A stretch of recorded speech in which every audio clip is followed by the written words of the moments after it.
전 세계를 보면 선진국이 있고 후진국이 있습니다. 그럼 우리나라는 어디에 속하죠? 선진국이라고 하지요. 문화가 발달을 하고 또 과학이 발달하고 여러 가지 산업이 발달하면 선진국이라고 이야기를 합니다. 외국 사람들이 원래 한국에 오기를 굉장히 열망하지요. 또 한국어를 배우려고도 애를 많이 쓰고, 옛날에는 아메리칸 드림 그랬는데 요즘은 코리안 드림 그럽니다. 한국에 오는 것이 이제 꿈이라는 거죠. 동남아시아권에 가서 보면 우리나라에 들어와서 일을 하는 노동자들이 참 많습니다. 예를 들어 방글라데시만 해도 우리 한국에 들어와서 한 달 일을 하면, 한 달 월급을 받으면 방글라데시에서는 1년치 월급이 돼요. 그러니까 방글라데시 사람들이 한국어를 열심히 공부해가지고 한국에 와서 이제 일을 해서 돈을 벌기를 원하는 거죠. 한 달만 일해도 1년치가 되니까. 그래서 한국에 와서 몇 년 일을 하고 가면 그 나라에서는 큰 부자가 됩니다. 그래서 우리 한국을 많은 사람들이 좋아하고 또 한국에 오고 싶어 하지요. 자, 외면적으로 볼 때는 우리나라가 분명히 경제도 발달하고 여러 가지 좋은 환경 속에 있는데, 그러면 국민 수준은 어떡하냐? 이게 외적으로 보이는 발전과 백성들, 국민들의 의식 수준도 그러면은 선진국일까 하는 것입니다. 후진국에 가서 보면 이 사람들의 수준이 낮다 그런 말을 하지요. 수준이 낮다는 얘기는 자기중심적이에요. 자기가 먹고 살아야 되고 또 자기가 이익을 남겨야 되고, 그러니까 부정한 일을 해도 되고 부정부패를 해도 사람들이 모른 척하고, 또 관공서에 있는 공무원들, 정부 기관에서도 뒷돈을 받아야 일을 해주고, 이렇게 그러니까 후진국이고 발전할 수가 없다는 것입니다. 우리나라가 세계적인 나라가 됐지만 과연 의식 수준에 있어서도 세계적인 수준일까? 그거는 퀘스천 마크입니다. 경제가 발달하면 의식도 같이 발달을 하고 의식 수준도 높아져야 되는데 그렇지 못한 일들이 많이 나타나고 있다는 거죠. 자, 오늘 말씀을 통해서 한번 보면, 그러면 미가서에 나타나고 있는 그 당시 사람들은 어떠할까? 지금부터 한 2700년 전 이야기예요. BC 한 700년 경이니까 2700년 전 이스라엘 땅은 어떠했을까? 2절에 보면 경건한 자가 세상에서 끊어졌고 하나님을 믿는 사람들이 끊어지기 시작했다, 그런 말이죠. 정직한 자가 사람들 가운데 없도다. 사람들이 다 부정직하다는 거지. 속이고 또 거짓말하고 나쁜 짓 하는 사람들이 많습니다. 무리가 다 피를 흘리려고 매복하며 각기 그물로 형제를 잡으려고 하고, 서로 다른 사람 올무에 걸리게 만들고 다른 사람 피를 흘리게 한다. 강도 디스를 하고 돈을 뺏고 또 사람을 해치는 그런 일들이 있다는 것이고, 또 3절에 보면 그 지도자와 재판관은 뇌물을 구하며 권세자는 자기의 마음의 욕심을 말하며 그들이 서로 결합하니, 지도자와 재판관은 뇌물을 구하며. 지금 우리나라 정치 지도자들 가운데 지금 수사가 되고 있는 사람들이 많죠. 이 뇌물 문제 때문에. 우리나라가 세계적인 선진국이라고 하는데도 이런 뇌물 문제가 지금도 있어요. 그래서 50억 클럽이니 150억을 받았느니 몇백억을 받았느니 그런 뇌물의 문제들이 많습니다. 지도자들이, 재판관들이 뇌물을 받는다. 그러면 그 나라의 법이 무너지는 것이지. 그 나라가 질서가 무너질 수밖에 없습니다. 4절, 그들의 가장 선한 자라도 가시 같고, 그 나라에서 가장 선하다라고 하는 사람들을 다 뽑아봤더니 가시 같은 사람들이다. 다 다른 사람을 찌르는 거지. 가장 정직한 사람 한번 뽑아보자. 그리고 정직한 사람들을, 그래도 정직한 사람들을 뽑아봤더니 찔레 울타리보다 더하도다. 찔레, 가시가 있는 식물이죠. 그래서 사람들을 다 찌르고 다른 사람들에게 상처를 주고 못된 짓을 하는 사람들이 다 정직한 자다, 선한 사람이다, 그렇게 하고 있다는 것입니다.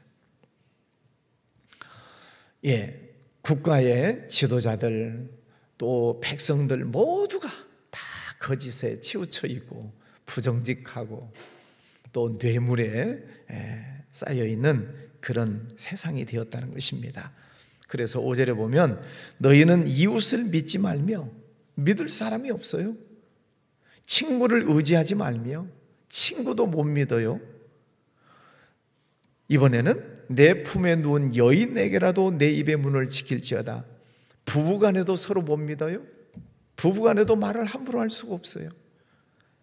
이제 가정 안으로 들어옵니다. 아들이 아버지를 멸시하며,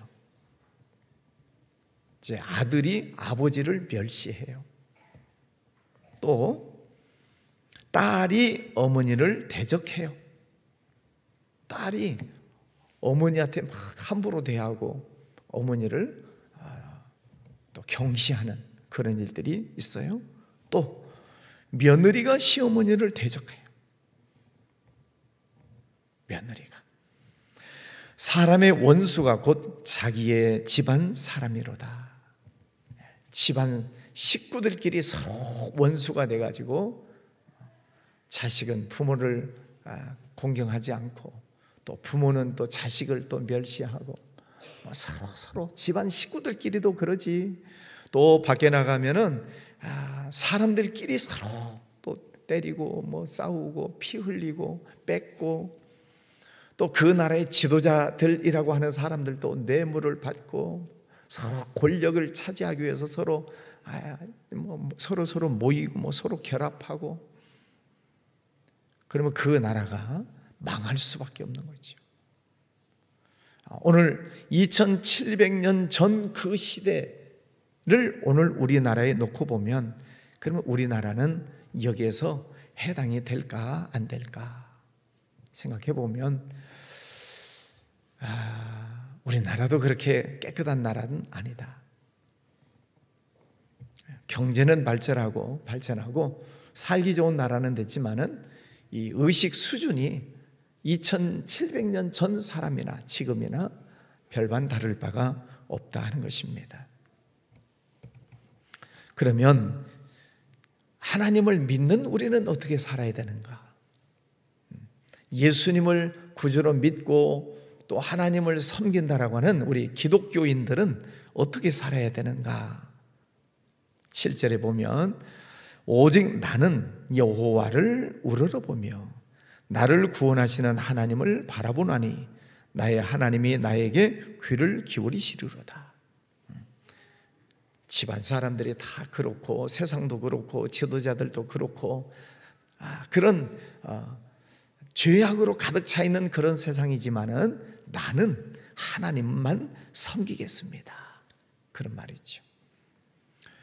오늘 월삭 새벽 예배에 나오신 우리 성도님들, 또 우리 어린아이들, 또 우리 청소년, 청년들 한번 따라서 하겠습니다. 나는 하나님만 잘 섬기겠습니다.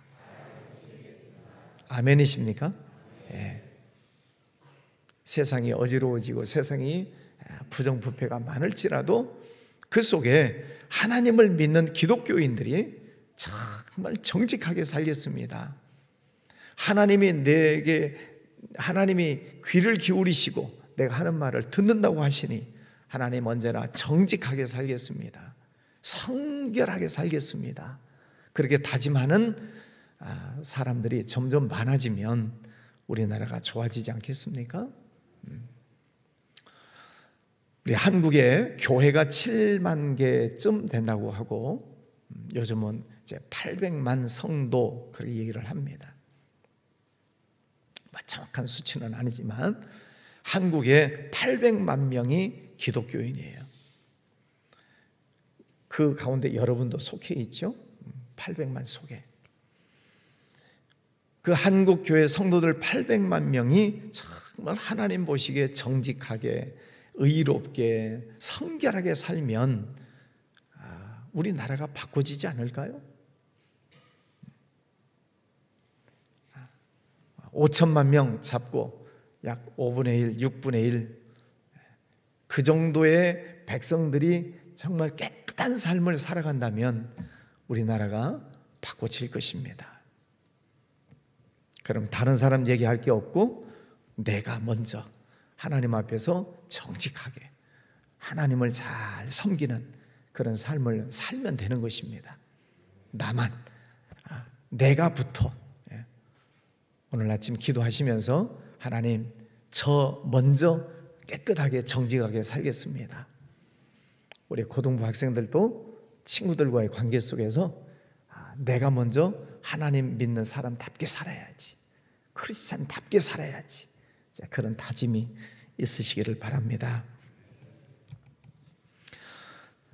9절 말씀에 내가 여호와께 범죄하였으니 그의 진노를 당하려니와 마침내 주께서 나를 위하여 논쟁하시고 심판하시며 주께서 나를 인도하사 광명에 이르게 하시리니, 주께서 나를 인도하사 광명에 이르게 하시리니 내가 그의 공의를 보리로다. 하나님을 믿고 의지하고 성결하게 살려고 애를 쓸 때에 하나님께서 그를 인도해 가셔서 광명한 곳으로 인도해 가신다. 아까 1절에서 6절까지는 어둠이잖아요.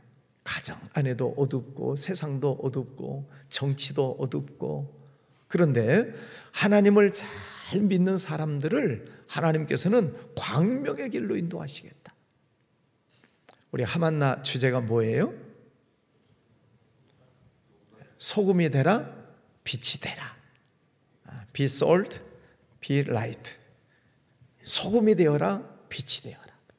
말로만 하는 게 아니라 그런 하나님을 잘 섬기는 삶을 살 때 하나님께서 그들을 광명한 곳으로 인도하시겠다. 빛을 비추는 곳으로 인도하시겠다. 그러면 우리가 빛 가운데로 하나님을 따라가면 여기에도 빛을 비추고 저기에도 빛을 비추고 우리가 가는 곳이 환해지지 않겠습니까? 우리 기독교인들이 살아가는 길이 환해지면 좋지 않겠어요?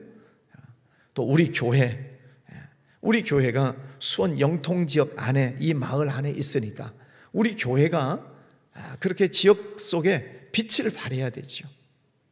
그래서 이 지역사회를 잘 섬기고 또 이 지역사회에 빛을 발하고, 저 보배로운 교회는 좋은 교회구나, 좋은 일을 많이 하는구나, 정말 하나님을 잘 믿는 그런 교회구나, 그런 소문이 나야죠.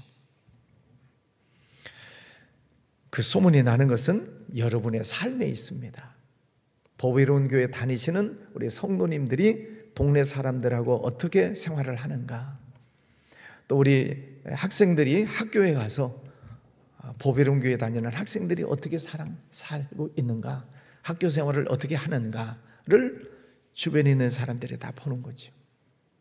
그들 속에 광명한 빛을 발하는 그런 삶을 사시기를 바랍니다. 15절 말씀에 보면 이르시되 네가 애굽 땅에서 나오던 날과 같이 내가 그들에게 이적을 보이리라. 광명한 곳으로 하나님의 우리를 인도해 가십니다. 이렇게 밝으면 모든 것이 잘 보이죠.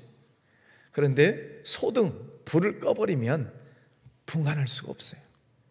이게 좋은 것인지 안 좋은 것인지, 가야 되는지 말아야 되는지 분간할 수가 없어요. 그가 어둠이죠.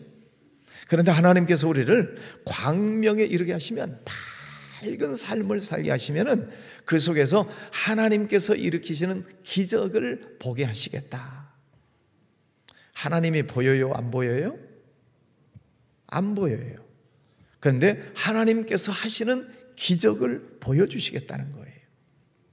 애굽에서 했던 것처럼. 자, 애굽에서 하나님이 이스라엘 백성들을 이끌어내실 때에 10가지 재앙을 일으키셨어요. 하나님은 안 보이시는데 하나님이 10가지 재앙을 일으키셔서 바로 왕을 손들게 하시고 이스라엘 백성들을 구원해내시죠. 자, 교회 학교에서 배웠죠? 10가지 재앙. 자, 어느 부서가 잘 배웠는가 한번 봅시다. 자, 한번 얘기해 보세요. 10가지 재앙 시작. 피는 나왔는데 데일밴드가 나와야 되나? 피, 개구리. 자, 따라서 합시다. 피, 개구리, 이, 파리, 온역, 독종, 우박, 메뚜기, 흑암, 장자의 죽음. 자, 이 10가지죠. 하나님께서 그런 기적을 베푸셔서 이스라엘 백성들을 출애굽하십니다.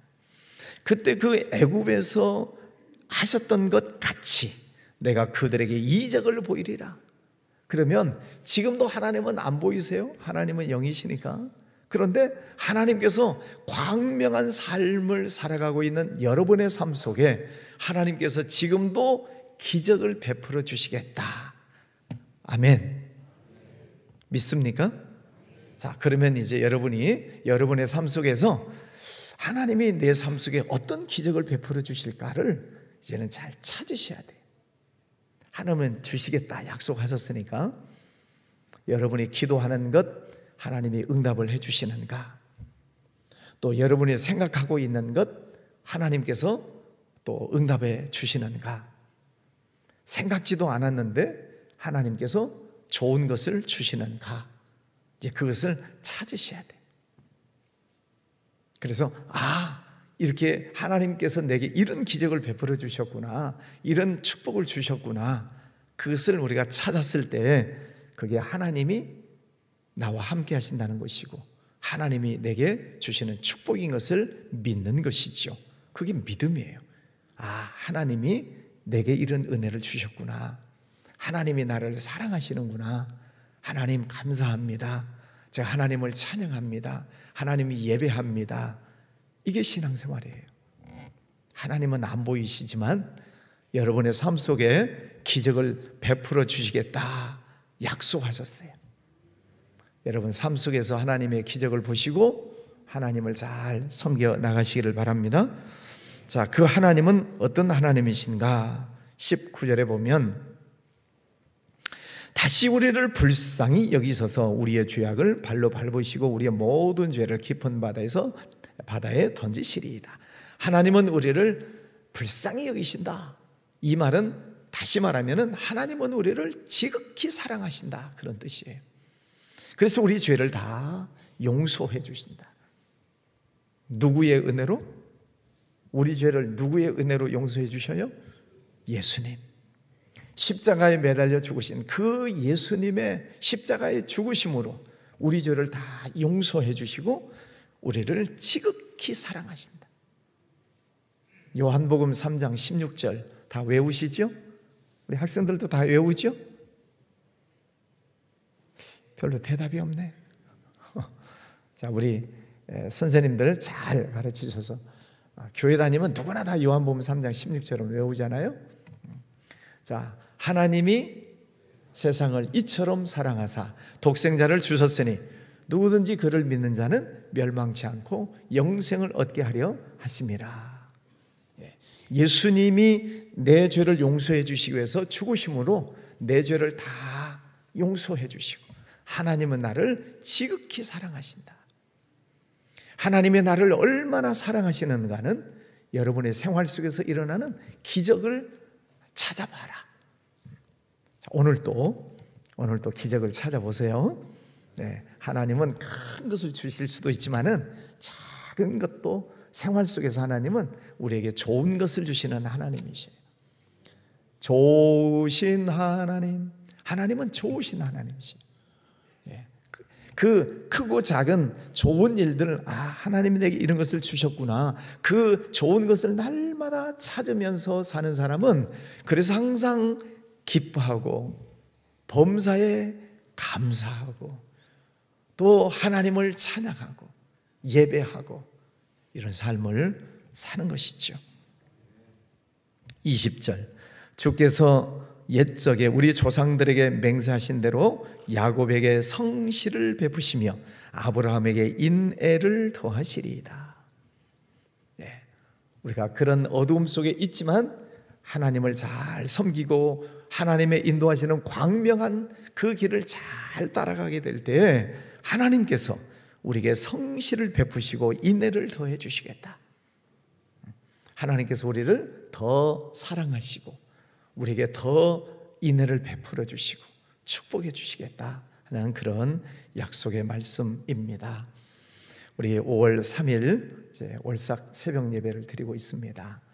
세상은 어두움이 있을지라도 탓하지 말고 내가 먼저 하나님을 잘 섬기고 하나님이 인도하시는 광명의 길, 빛을 바라는 길로 따라가면 하나님께서 우리에게 이런 많은 기적을 베풀어 주시고 또 하나님이 나를 다 지극히 사랑하시고 그래서 여러분이 이 세상에 빛이 되고 소금이 되고 우리나라를 살리는 우리 모든 성도님들 또 우리 학생들 되시기를 주의 이름으로 축원합니다. 기도하겠습니다. 거룩하신 아버지 하나님 감사합니다. 오늘도 귀한 아침을 허락하여 주셨습니다. 하나님을 사랑하는 마음으로 이 새벽 성전에 올라와 찬양을 올리고 또 말씀을 듣고 다짐하며 기도합니다. 세상이 어두움에 있을지라도 나는 하나님을 섬기겠습니다. 하나님 인도하시는 광명의 길로 나아가겠습니다. 다짐하며 기도합니다. 아버지 하나님, 우리 삶 속에 늘 기적을 베풀어 주시고 또 우리를 지극히 사랑하신다는 하나님의 말씀을 들었습니다. 평생토록 하나님을 잘 섬기고 또 세상의 소금이 되고 빛이 되어 이 나라를 잘 살려나가는 우리의 삶이 되게 하여 주시옵소서. 예수님 이름으로 기도하였습니다. 아멘.